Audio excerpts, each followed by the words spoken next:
Hey everyone, it's MTS, aka Mel the Scientist, and today we are going to be reacting to It's Possible Earth Was Created in 7 Days, according to science. I took the Bible very literally as a child, because I took a lot of things literally. I still take a lot of things literally, to be honest. It's just how my brain works. However, this video is saying that it's possible, according to science, that Earth could have been created in 7 days. And I am very, very interested to see where they're going to go. So let's check it out.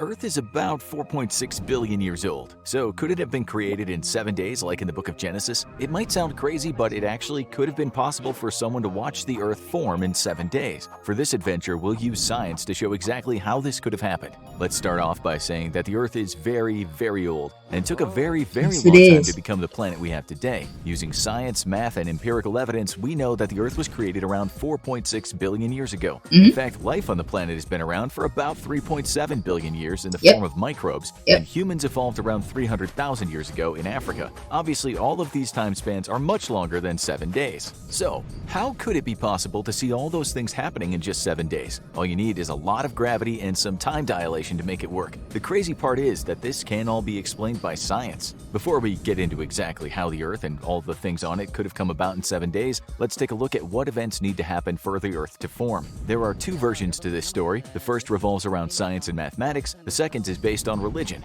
Surprisingly, these two creation stories have several similarities. In the beginning, God created the heavens and the earth. God said, "Let there be light," and there was light. This is where Genesis starts, and how many religions, including Christianity, Judaism, and Islam, believe everything started. Interestingly, according to scientists, this is also how the solar system and the Earth started, minus the deity getting everything started, of course. Scientists have shown that our solar system, like all other solar systems, started as a nebula. The gas, dust, and particles started to attract one another, causing everything to swirl around a central focal point, which would eventually become the sun. Once the center became dense enough, the amount of gravity caused the atoms to start fusing together. Nuclear fusion had begun, and our sun was born. At this point, there was a light, just like in the opening lines of Genesis. Interestingly, some of the forces that caused the sun to form can also help explain how the Earth's entire creation could be viewed in only 7 days.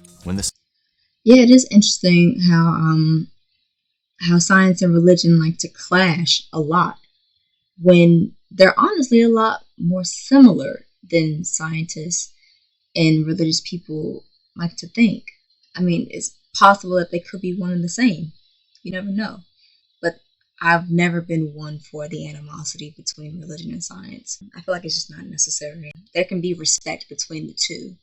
The sun was created, it consumed around 99% of all matter in the nebula, leaving just a small fraction of the original materials to create the planets. This remaining matter continued to swirl and collide with one another, making slightly bigger particles. Eventually, the remaining matter coalesced into planets and dwarf planets that moved into the orbital paths of the early solar system. Even at this point, things were still pretty chaotic. Around 4.6 billion years ago, the Earth was slightly smaller than it is today, and was constantly being bombarded by asteroids, comets, and other planets. We've discovered what the Earth's early history was like by examining asteroids or other celestial bodies that have fallen to our planet, or through exploration missions around the solar system. Early on in the solar system's foundation, there were a series of protoplanets orbiting the newly formed sun. These celestial bodies were about the size of Mars or slightly smaller. Their size provided them with enough gravitational pull to attract one another and led to larger, more destructive collisions. However, this also led to the creation of many of the planets we see today, including planet Earth. Using the composition of asteroids and other space rocks, scientists have hypothesized that the shift from dust to protoplanets took tens of millions of years. Again, you probably realize that this is much longer than 7 days, but stay with us. There's still an explanation for how the Earth and everything around it could have been created in only a week's time.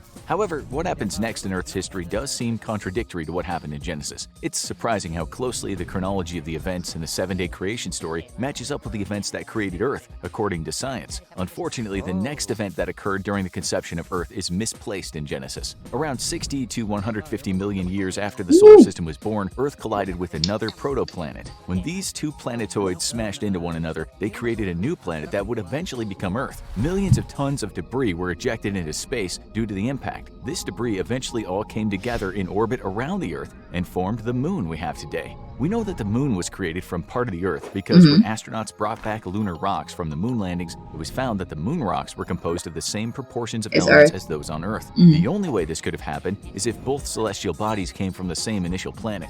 This means that in the creation story in Genesis, the next chronological event should have been God created the moon, but that doesn't happen until day 4. Perhaps the writers of the story just mixed up the dates, but according to the 7-day creation story, it was on the 4th day that God made 2 great lights, the greater light to rule the day and the lesser light to rule the night. He also made the stars, referring to the creation of the sun, moon, and other stars in the universe. Either way, in the history of our planet, the moon was created before any oceans or land or life, so it would have been better if God made it on the 2nd day of creation. This is especially true because when the protoplanet slammed into Earth, it caused a massive explosion and an immense amount of destruction. Entire portions of the Earth were ejected into space that eventually formed the moon. The rest of the planet became a gigantic molten sea of magma. So if this happened on day 4, everything that came before it would have been wiped out. After the massive impact that formed the moon, planet Earth had officially been created and put on a path to becoming the world we live on today. Although for several million years, the entire planet was inhospitable for life as there was no atmosphere and the entire surface was now made of magma.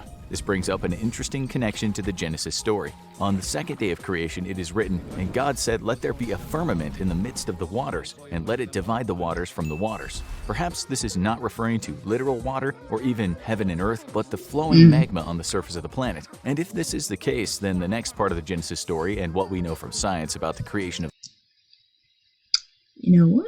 They're onto something right there. I didn't think of that. Wow. Could be. Very well could be. The Earth are eerily similar. Over time, the magma eventually cooled and the crust of the Earth was formed. There was still plenty of volatility during this time as volcanoes erupted and rogue asteroids bombarded the planet, but this was also the time when plate tectonics began, which played a key role in what would come next in the creation of the Earth. Plate tectonics allowed for the movement of the surface layer of the planet. This process created trenches, mountains, and caused natural phenomena such as volcanoes to release carbon dioxide and water vapor into the air. This was the very beginning of what would become the atmosphere that we have today. In Genesis, the land was created on day 3. This more or less aligns with the chronology of when the land was created in Earth's creation theorized by scientists. In Genesis it says, "And God said, let the waters under the heaven be gathered together unto one place, and let the dry land appear. And it was so. And God called the dry land earth, and the gathering together of the waters called the seas. And God saw that it was good."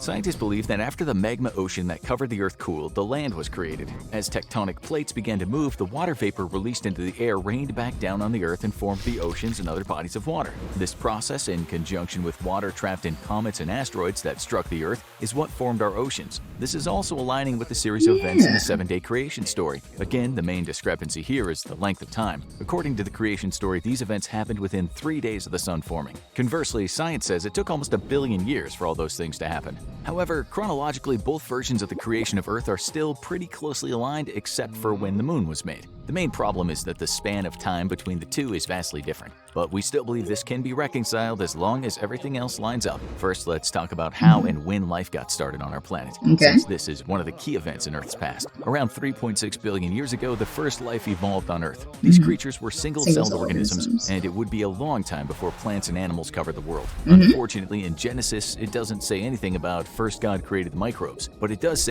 because why would it? "And God created great whales and every living creature that moveth, which the waters brought forth abundantly." As whales are mammals, they came much later in Earth's history than the first microbes. However, life on the planet evolved in water, so the 5th day of the creation story matches up with that fact. The problem is that life evolved over 1 billion years after the creation of the solar system, not 5 days after. And it wasn't for another 1 billion years or so that photosynthesizing bacteria came about that would put oxygen into the atmosphere. All was quiet for another 1 billion years after the first microbes on Earth, and then, at around 650 million years ago, life exploded across the planet. Perhaps this burst of life corresponds to the 6th day of the Genesis story, when God made the beast of the earth after his kind, and cattle after their kind, and everything that creepeth upon the earth after his kind. And God saw that it was good. We are now closer to the present, both in Genesis and the timeline. Yeah, see, we don't have to argue, we don't have to fight. Never understood that.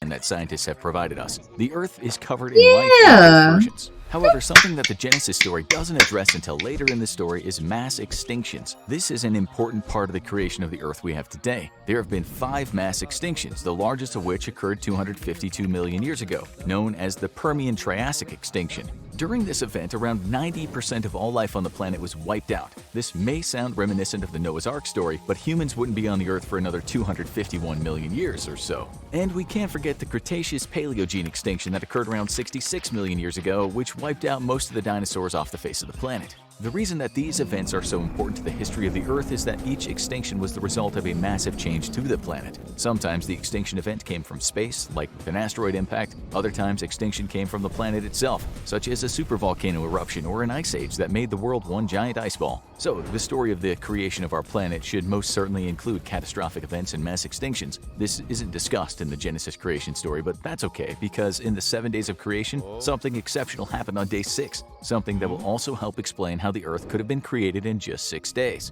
On the 6th day, God created humans, or if you'd like to think of it as a scientist, humans evolved 300,000 years ago. This is a big discrepancy in the timeline, but all will be revealed soon. I love how they have the equivalent of Bible 6-day scientists, 300,000 years.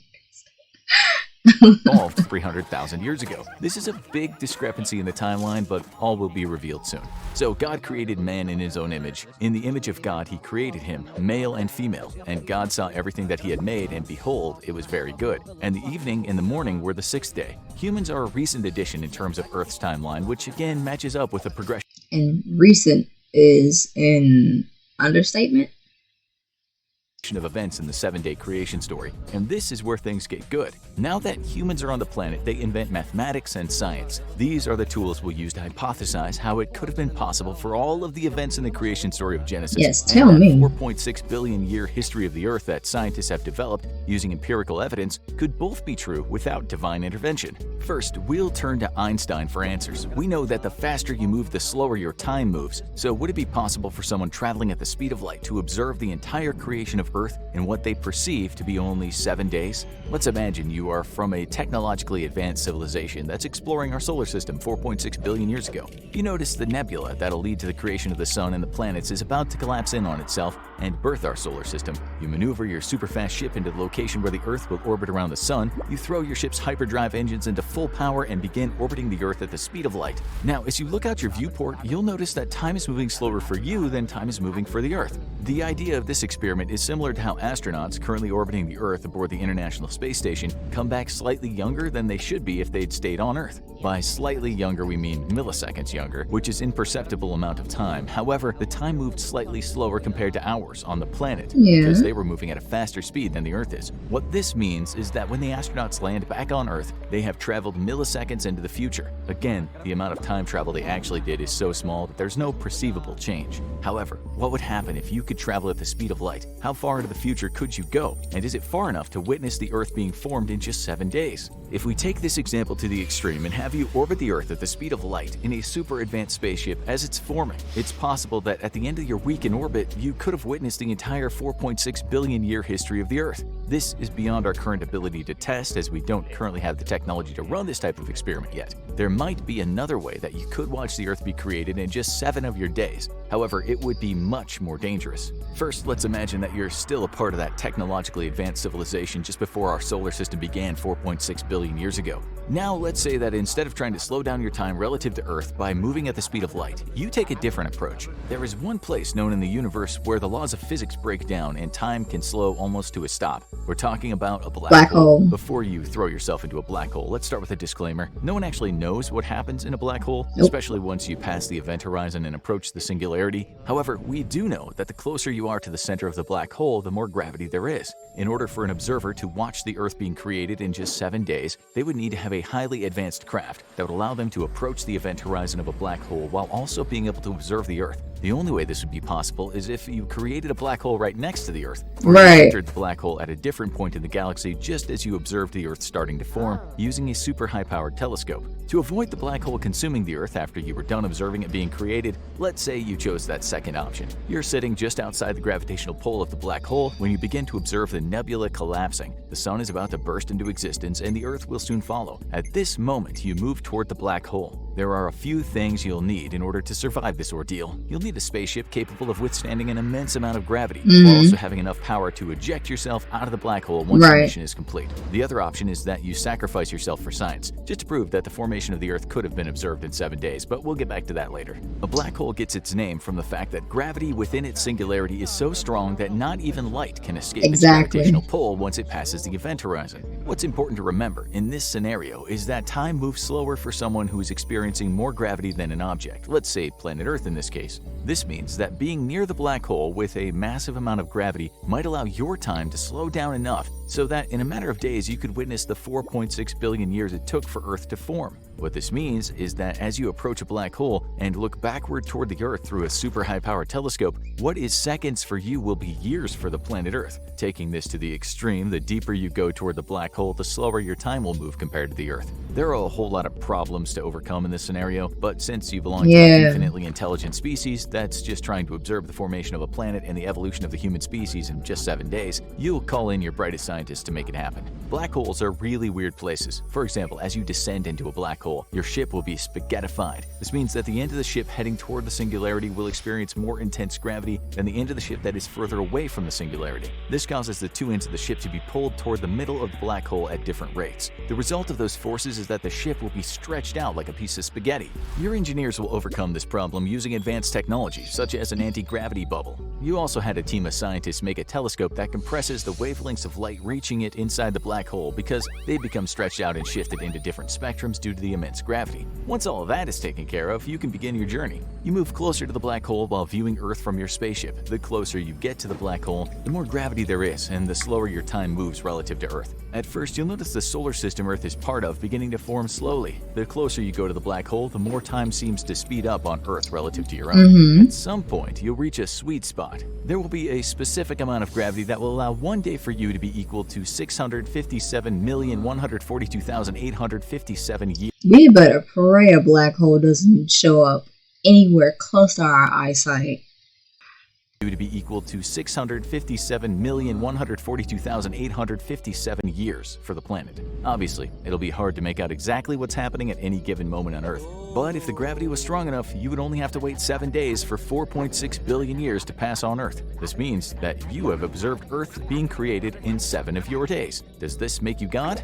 Maybe. Let's be very clear. This would be impossible with the technology we currently have. In fact, it'd probably be impossible no matter how technologically advanced the civilization was. But it is theoretically possible, especially if you don't mind taking a one-way trip to the singularity at the center of a black hole. The observing of 4.6 billion years passing in Earth time relative to your own time would be the easy part. Getting out of the pole of the black hole, as you would likely need to be past the part you have to worry about. This experiment would be much harder. It's also important to note that since this black hole observation scenario means the observer from within the black hole would see the 4.6 billion years it took to create Earth in 7 days, and that the creation of the planet didn't actually take 7 days in Earth time, this is where we reach an impasse for this theory. There's no way the planet could have been created in 7 Earth days. The vastness of space and the number of events that needed to take place in order to get from the creation of the sun to the Earth to where we are today needed billions of years to happen. In no scenario would those events be able to occur in just 7 days. Although that might not actually be true. I don't disagree. If we bring God into the equation, there may be a way that the story of Genesis could have happened in 7 days, but it would have to do with semantics. Maybe due to humanity's own hubris that we believe a day for God is the same as a day for us. Perhaps in the creation story from Genesis, a day for God equals hundreds of millions of years. Exactly. If this is the case, then it is possible that the Earth was created in 7 of God's days. Exactly. And going along with bringing God into the scenario, if he, she, or they are omnipotent and all-powerful, then they could do literally anything they wanted. Therefore, if God wanted to create the world in 7 days, they absolutely could, and then hide the evidence from scientists altogether. There's something satisfying about connecting certain parts of the Genesis creation story to science. Science is always changing, and theories are updated when new or better information is available. Right now, we're pretty sure the Earth was created 4.6 billion years ago with the rest of the solar system. It then went through a series of catastrophes and changes that eventually led to the world we have today. It was only about 5,500 years ago that writing was invented in Mesopotamia. According to scholars, the book of Genesis was probably written around 3,500 years ago. This means the story itself could have changed, or mistakes might have been made as it was passed down from generation to generation. Perhaps instead of 7 days, the original creation creation story was supposed to take 7 gigaannums. 1 gigaannum is 1 billion years. This would mean that the creation of Earth actually took 7 billion years in Genesis, which is much closer to how long scientists hypothesized it took. This is even more true when you take into account that the Earth actually didn't take 7 days to complete, according to Genesis. We have to remember that on the 7th day, God ended his work which he had made, and he rested on the 7th day from all his work which he had made. Yes, So he did. Earth was actually finished in 6 days. This doesn't really change anything discussed in the video, it's just something to keep in mind when trying to reconcile how 4.6 billion years could pass in only a matter of days. They made essentially the same points that I thought they would make. I was actually taken aback at some of the information and how it lined up with the 7-day story.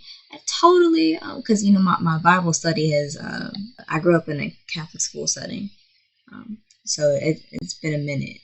I was glad to see this video make the point that science and religion don't have to be so perpendicular to each other all the time. They can make some parallels, and very important parallels. It's not impossible for both to be right. I think that's what's been the issue for so many centuries, is the clash over someone being more right than the other, and the persecution that comes along with that, when there's always room for a respectful setting and sharing of information, knowledge, and facts. Thank you so much for watching. Don't forget to like, share, and subscribe. I will see you in the next video. Peace and love.